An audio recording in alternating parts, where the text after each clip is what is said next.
തൃശൂർ മൂന്നുപീടികയിൽ പ്രവർത്തിക്കുന്ന unity aluminium and അലൈഡ്സിന്റെ സഹോദര സ്ഥാപനം നോർത്ത് പറവൂരിൽ പ്രവർത്തനം ആരംഭിച്ചു. പറവൂർ നഗരസഭാ ചെയർപേഴ്സൺ ബീന ശശിധരൻ ഉദ്ഘാടനം ചെയ്തു. തൃശൂർ മൂന്നുപീടികയിൽ പ്രവർത്തിക്കുന്ന യൂണിറ്റി അലുമിനിയം ആൻഡ് അലൈഡ്സിന്റെ സഹോദര സ്ഥാപനം നോർത്ത് പറവൂരിൽ പ്രവർത്തനം ആരംഭിച്ചു.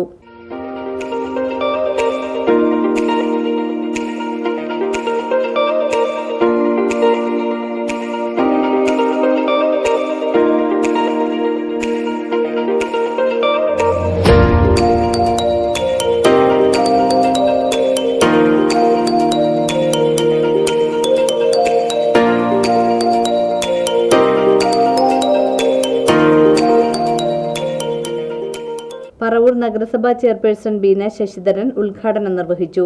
Vice chairman MJ Raju, ward councillor Geetha Babu, വ്യാപാരി വ്യവസായി ഏകോപന സമിതി Paravur unit president KT Johnny, unit secretary Shanavas TA, treasurer Maneesh TR, Shameer Nafco, Muhammad Hashim TA തുടങ്ങിയവർ സംസാരിച്ചു. ALCA ജില്ലാ പ്രസിഡന്റ് ആന്റണി ജെറിൻ ആദ്യ വിൽപ്പന നടത്തി.